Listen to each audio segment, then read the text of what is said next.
Welcome everyone to Male Fuzz TV. I am Peter, and today I'm going to be talking about Kevin Can F Himself, Season 1, Episode 3. It is called We're Selling Washing Machines. So spoilers for the episode as always, and this is a Patreon-sponsored review, so thank you very much to Alison for making the pick. So, last episode had a cliffhanger, right? It was the reveal that Patty at her salon is a source of pills, of Oxy, and it was a bit of a bombshell to leave on. You know, relatively speaking for the show, it's not exactly the show that has, we're only 3 episodes in, but it doesn't seem like a show that has mammoth cliffhangers in the same way that something else might. But it felt like a big deal in the context of developing the character of Patty and the potential friendship that Patty seems to be trying to resist having with Alison. But perhaps in time they are going to kind of become these supportive friends to each other, and it definitely feels like that's where it's going. It feels like they're kind of dragging each other, kicking and screaming into it in some way, or maybe Alison's more dragging Patty into it. And I think there's multiple points in this episode specifically where it feels like Alison goes into like female friend mode, if for lack of a better term, I don't even know what else to call it, where she shows interest in what Patty's been doing. Like, you know, she's asking, hey, you hung out with your boyfriend last night, how did that go? And she tries to be enthusiastic about it. Later in the episode, when that same boyfriend has proposed to Patty, and Patty's clearly, like, we never actually hear what she said to the proposal. You assume no, right? It feels like it was a no, it should be a no, but given the premise of the show and this idea of getting trapped into relationships and settling in a way that you shouldn't, it wouldn't surprise me if they did maybe pull that on us later and found out that she did say yes in a moment of like confusion or something. But it seems like it was a no. But when she brings up that she got proposed to, like, it's a funny little moment because Alison tries to pull the salon chair over and she can't because it's too heavy, because it's meant to kind of be weighed down. So she just kind of like sits, but she's trying to do the sitting in close and, like, you know, oh, tell me about it. Where's the ring? You know, tell me about all the things, and is trying to form this potential friendship because it's, amongst other things, one of the ideas of something that she doesn't have in her life that she's trying to fulfill. So obviously we do spend more time with Patty this episode. She feels very much like the secondary main character at this point. I don't think she felt like that in episode 1 or 2, but I think here she does. It feels like we get more of her personal life. We see her with her boyfriend, like I said, and what that relationship's like. Notably, they do not go into sitcom mode for when she's with her potential boyfriend. It kind of just stays the way it is, which is interesting because it means that we're viewing it always through kind of the brutal honesty of how she actually feels the entire time. It doesn't have this kind of sheen over the top of it, try to pretend that it's something else, which maybe that's almost like just a bit of symbolism that she's not actually married to this guy and she's not locked into it, and maybe isn't as trapped in quite the same way, even though she does show some signs of almost becoming trapped in some capacity. The main thing they show in this episode is that the boyfriend's on a kick where he wants to eat healthy. He's like, hey, we should eat healthy together. So he's just making these salads for dinner, and she's clearly miserable about it. And by this point in the episode, she's already accepted a free cheeseburger from Alison. And we know she's had that, but, you know, it's like she looks miserable the entire time. They're sitting there watching TV together, and when there's like a sex scene that comes on and there's some moaning and there's some sort of awkward look glancing over at each other, he tries to not even initiate sex, he just tries to initiate the question of maybe sex later, which she shuts down in a very kind of awkward, oh, I'm just tired, oh, you don't have to explain. Like, nothing about this seems happy, nothing seems healthy, nothing seems good, it all just kind of feels miserable.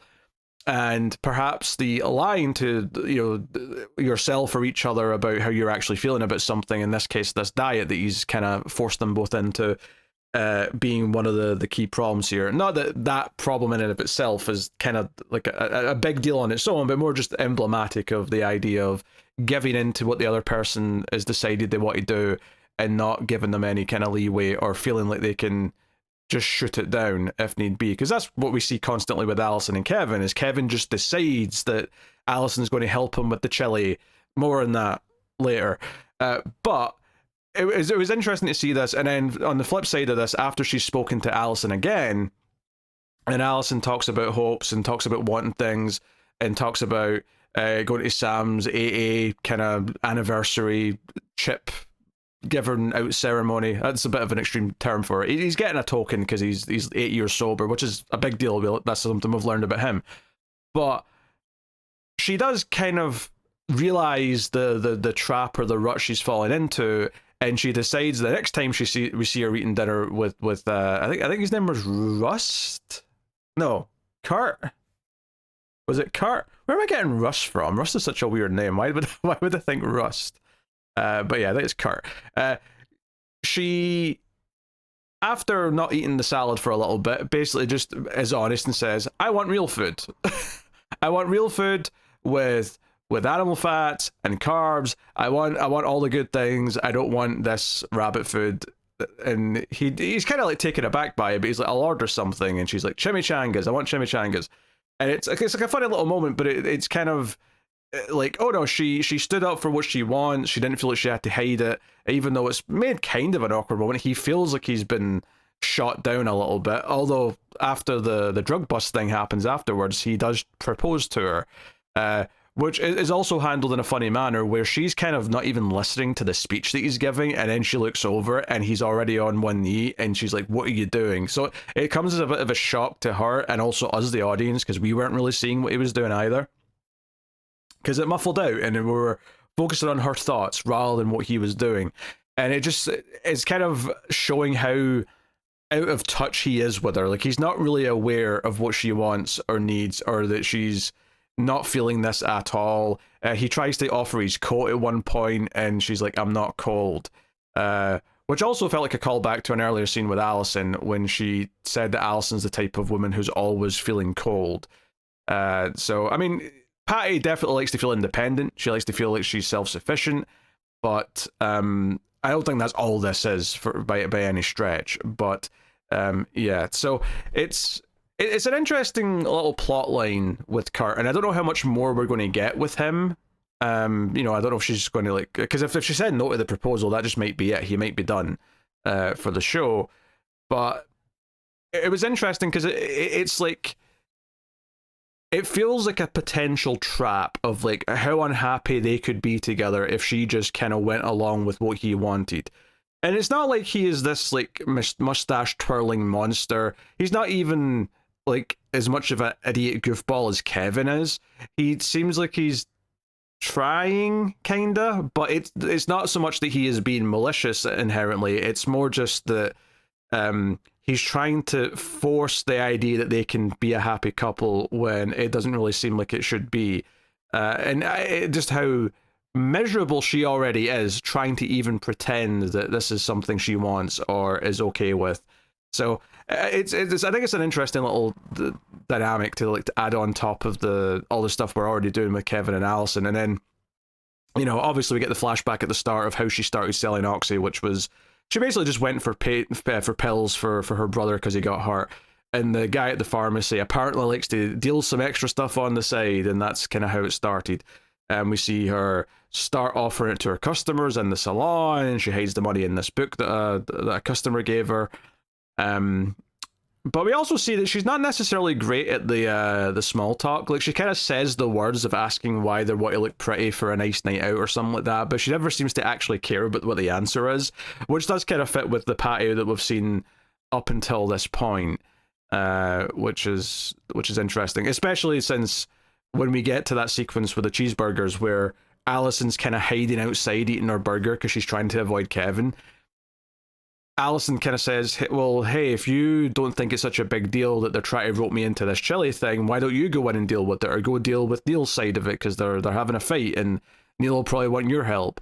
And she just doesn't really have an answer, and Allison says, "I knew it, you hate them too." So it's like Allison's desperately trying to look for this ally in what feels like to her a war with the opposite sex. And Patty is being reluctant and almost trying to pretend that she's kind of accepted her fate and doesn't want to kind of like fight her way out of any of it. But I think this episode, particularly her admitting she wants real food, was kind of a sign of, oh, it's such a small thing, but she wants something for herself, and she gets it. And maybe there's some hope there. And they're going to go on a road trip together by the end of the episode to go to the was it Vermont for an alternative supplier for pills. Although Allison does lie about why she needs them, because Patty points out all episode that Allison keeps asking questions. And Patty says, well, I've got one. Why do you actually need these so bad? And we all know it's because she's thinking of killing Kevin. But she ends up using Sam's story about how he quit drinking, like the scary night he had where he stole drugs from some guy in a bar and he knew he'd get hurt if he get caught. She kind of co-opts that story into her story about how she owes some dealer some oxy pills and he won't accept cash instead. She has to actually replace them. And it's like, okay, you've gotten Patty to this point where she's willing to go on this trip with you. She's willing to help you out because she thinks you're in trouble. But you still couldn't be honest. And admittedly, yes, she's thinking of murdering someone. There's definitely at the extreme end of being willing to admit that to someone because of how much trouble, of course, you'll get in if anyone ever traces it back to you. But it is notable that there's still a wall up there. There's still something that even Allison, as much as she is the more outgoing one between them, or at least tries to be, as awkward as she is sometimes, she's still got this wall there that she doesn't want to take down. So I think there's again more dynamics there to play with. As maybe they do get closer, maybe she'll eventually admit what she wants the pills for, or like if we ever get to the point where she actually does try to kill Kevin and it either works or maybe it doesn't quite work, he ends up in the hospital and they're able to save him, but obviously the attempt happened. Maybe Patty puts some two and two together. Who knows? But like, I think the dynamic between these two characters is getting more and more interesting, and it's doing a good job of fleshing out the core ideas of the whole Allison sitcom real world element, because we have this other character who's different from her, but is definitely in the same world as her, and is maybe, recognizing some of the same symptoms, and is maybe dealing with it in her own way, whereas Allison arguably, maybe even you could argue the sitcom stylings of the life with Kevin is something that she herself kind of created to cope with how unhappy she actually is. Whereas Patty, when she's with her boyfriend that she doesn't seem to be that happy with, she still sees it for what it is, to an extent at least, right? She's not trying to pretend it's some happy life that it isn't. And that's if you assume that like Allison's the source of the sitcom dressing of when Kevin's around. Which, by the way, every time like it switches to the real world from the sitcom when Kevin leaves the room or something and she's left there kind of looking sad, it's still effective. Like, it still works every single time. And what was notable in this one is that after she goes back to apologize to Sam for how she stormed out the other night, and he invites her to his AA meeting where he's getting his token for being 8 years sober, obviously that's a big deal because we're learning something about him. But it's notable that when Kevin leaves the bedroom the next day and she's left there looking sad and the lighting's all gloomy again, that the phone goes, right? The vibrates, there's a text, and it's just Sam saying, hey, looking forward to seeing you tonight, with a little smiley face. And she just smiles and like there's this glow almost, but it doesn't switch to sitcom though. It's like real glow within the real world, and it feels much more genuine, which is why it's going to hurt a little bit later when it turns out his wife's going to show up to this thing as well. Even though she's clearly got not necessarily intentions of doing anything with Sam, but certainly is reminiscing of their past, which we do learn a lot about this episode when she's talking to Patty about it. So not only do we learn that he has a drinking problem, that he has been sober for 8 years, but we learn that the context of their relationship, whereas before it was kind of like implied, oh, maybe they were a couple back in the day, it turns out that's not the case exactly. Like, they were involved, but they were involved whilst he was with someone else. Jen with two N's, which they especially pointed out, which was amusing, but it was a good setup because when the wife shows up and it is Jen with two N's, I assume, it's like, oh, he's with her still. So this is actually the same woman that Sam cheated on with Allison when they worked in the same restaurant together. They would like fool around after hours, at work.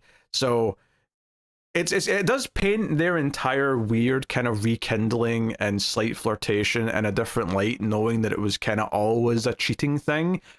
And especially since it does feel like Sam is also reaching out to her. Now, maybe he's got no intention of anything romantic or sexual or anything like that. It's a little bit hard to say at this point, but it does kind of feel like he is trying to form a connection regardless of what it is.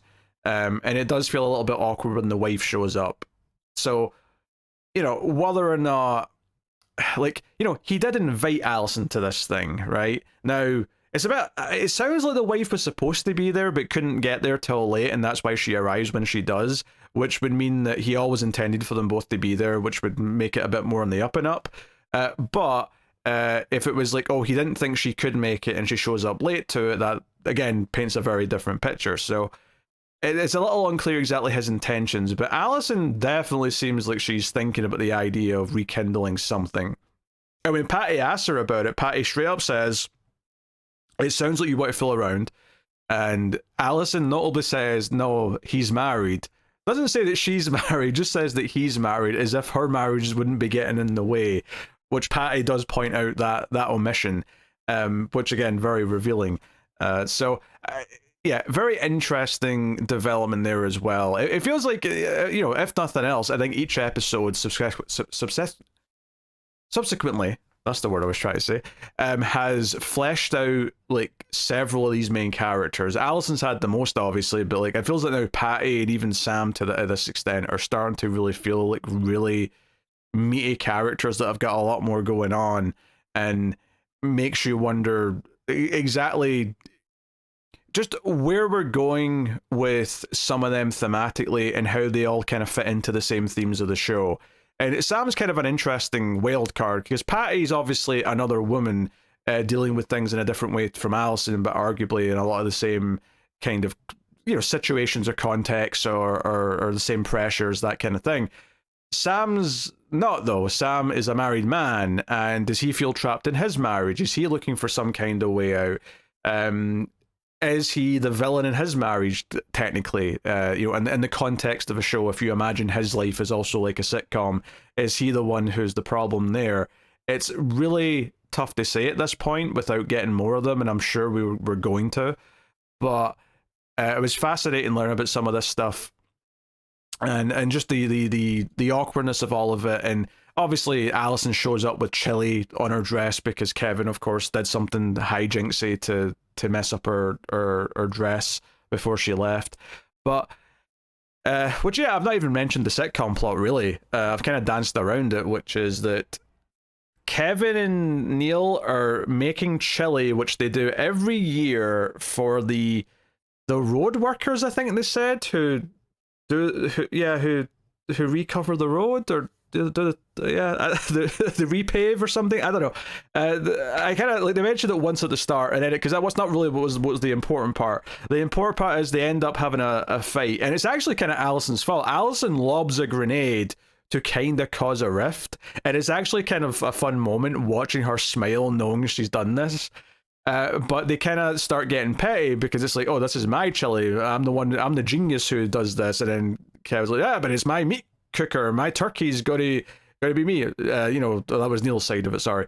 And they have a fight and they fall out. And it's very typical sitcom where now they're not talking to each other. And Kevin's like, okay, it's fine. Allison will help me. I don't need you, Kevin. And Neil's like, I don't need you either. Why did I say no? I keep swapping our names around for some reason. But they separate. And obviously the monkey's paw of this that Allison realizes is that now Kevin wants her around to help with these antics way more, and it's getting in the way of her alone time and getting away from him. So we actually get a cool payoff to this towards the end of the episode where her and Patty are like, oh, we have to make our lives better again. We have to make it think it's their idea to, and then it smash cuts to the sitcom where they're like, aha, we both agreed we need each other as friends, and that's okay. This is our chili, and we have rekindled everything. But yeah, along the way, there's lots of moments where Kevin just kind of says, oh, Allison's going to do this, and Allison's going to help me with this. You're going to be here for this, and so on and so on. And again, that kind of that entrapping element to to the sitcom married life character and the expectations of where she is. But I mean, I think the big thing though is the whole Patty and Kurt thing, like that central idea of the guy being oblivious as to what the wife or girlfriend in Patty's case actually is feeling, or what she actually wants. Like they both share that to some extent. Kevin's arguably even more delusional because he keeps seeing everything that he has as a benefit to her. Oh, you're so lucky to be married to me. You're so lucky for this. You're so lucky for that. I think that stuff is really smart still, and it feels like it keeps finding new ways to make you think about it in a slightly different perspective. Like, either because in this case we're getting more Patty's stories, so we're sort of comparing it to Kevin and Alison's relationship in a way that we might not have thought about it before, or just some of the different plots that come up and some of the things that feel like, oh, it's fun to see Alison get a little bit of her own back in the sitcom part of the episode, but it does have a ripple effect that leads to her being more miserable because it actually just makes Kevin more of a problem in another way. So I think that stuff is entertaining. That keeps adding into the show's central themes, which is cool. And then the other thing, of course, is that Alison walks past the mechanics again, who just sort of heckles her about her new profession because of the whole bridge situation that he set up with making the guy think she was a prostitute last episode. So she does something in retaliation for this. She immediately calls the police and says she saw someone selling drugs and that he works at this mechanic shop. And this backfires stupendously on Alison, because the mechanic, to get out of trouble with the police, one of whom is Fusco from Person of Interest. That kind of popped seeing him, actually. He basically rats out the pharmacist and says that he's a much bigger dealer, and so they go in and arrest the pharmacist for it and take him off in handcuffs. So all of a sudden, Patty's supply that she promised Alison, but also her other customers who are already addicted to the pills. We see this one desperate customer who keeps coming in and begging for more because she really needs them. Patty does seem to care, and it does. And they do point out that Patty at one point did give her them up front for free, and let her order the money because the women didn't have the money to pay up front. And it's like, okay, so she has a heart. She's sympathetic. And she's trying to help people out who are in great pain, which is kind of funny because that's effectively what she's going to be doing for Alison. Alison's in great pain in a slightly different sense, but she's going to help Alison through it. So, yeah, there's stuff there. There's a lot of smart little writing quirks in this, which is interesting. And I know there was a comment an episode or two ago about, did the sitcom thing already start, or did Alison actually always think she was in this sitcom life until she kind of had a snap realization and then she saw the real world for what it really is? I don't really have the answer to that, but I certainly, if I was to guess, I would say it feels a bit more, I guess, gradual, maybe, of kind of realizing the world that she's in. And it's kind of what I was saying earlier, maybe the sitcom stylings was almost her trying to convince herself that her life wasn't so bad, so she imagines herself in this happy sitcom kind of world. But now she's realized that that's not entirely true, and maybe it kind of even fits into her saying to Patty throughout this episode. Patty gives her shit for always saying "I hope." She always says that, and she's like, "Well, it's better than, it's nicer than saying I want something. I hope for this. I hope for that." And maybe she is so hopeful in a sort of delusional way to try and make her life feel better that she did sort of paint this picture of a sitcom around her. And whether or not she always kind of had the two sides to herself, or one day she just couldn't keep it up anymore all the time and the rest of her realities is there. Also, this is a weird trend to notice, but this is the third episode in a row she definitely eats a donut or donut-like thing, because there's a donut at the AA meeting which she has when she's talking to Sam and his wife, which I'm not complaining. Well, I mean, I have one complaint. My complaint is that it made me want a donut, so I'm upset about that. But yeah, it's just an interesting little tidbit that, I mean, they didn't really point it out too much last episode. The episode 2, she's just kind of finishing some off as she's coming into the library. But episode 1 made a whole deal of her going past the donut place and kind of then having the bag with the donuts in them. So it's just like a weird thing to have 3 episodes in a row. So I'm going to be on Donut Watch next episode. I'm going to be seeing if she's continuing that donut life, and I fully applaud it. Frankly, donuts are one of the most delightful things on this earth, and I will not say a bad word about it. So, yeah, it's. I think this is an interestingly complex show, and I think there's probably even deeper stuff I'm not even necessarily scratching the surface of quite yet. I think there's definitely probably even more extreme reads on this show. I'm kind of taking it mostly at face value with the sitcom stylings being a way of like kind of emphasizing like how she sees her life, or how she used to see her life and how she actually sees her life now, as opposed to it being something where there's something a lot more obscure kind of hidden in there.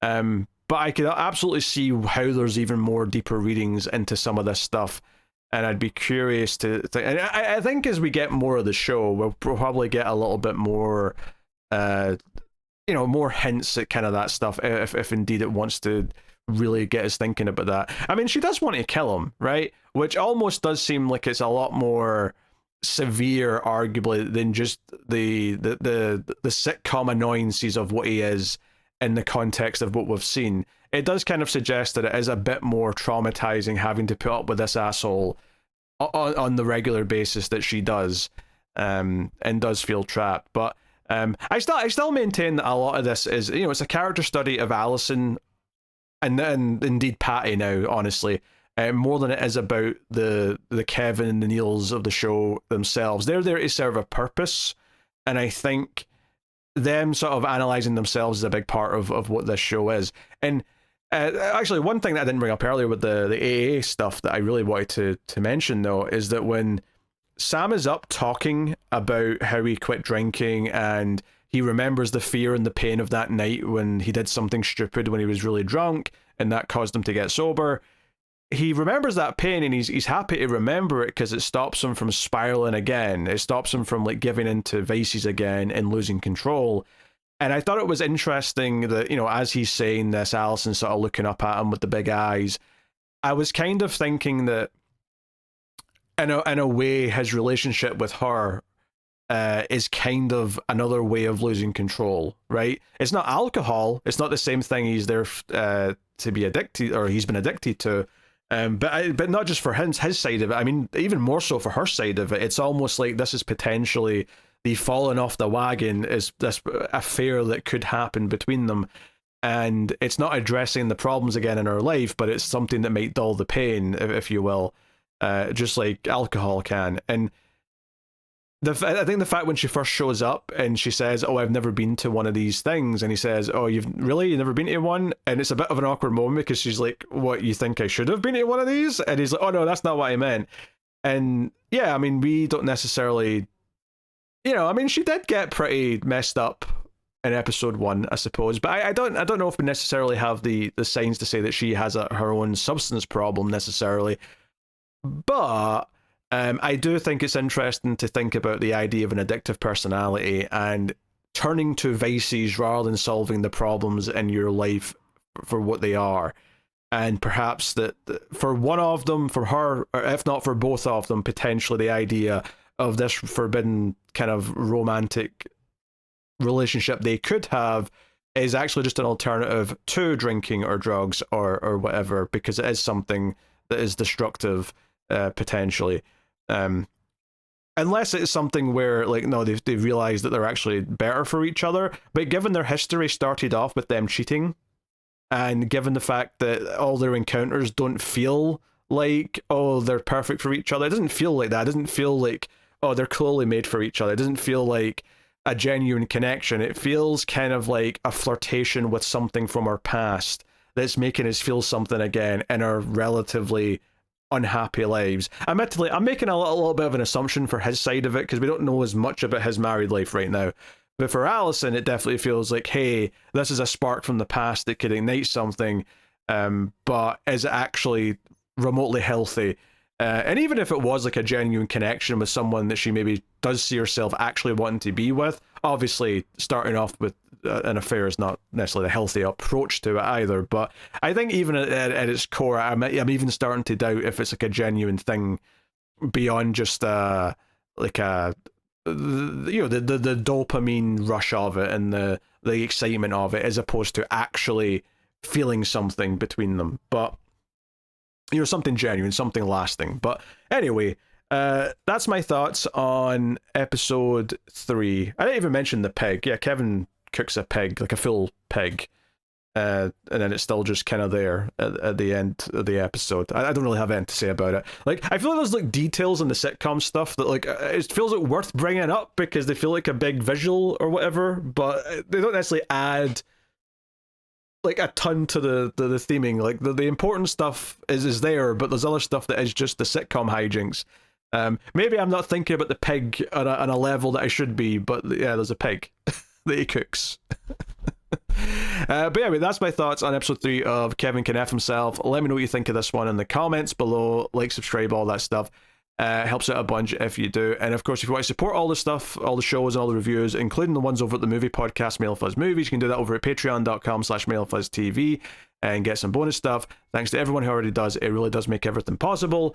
So thank you once again for watching or listening. I do appreciate it. Keep watching TV. Have you got any vanilla?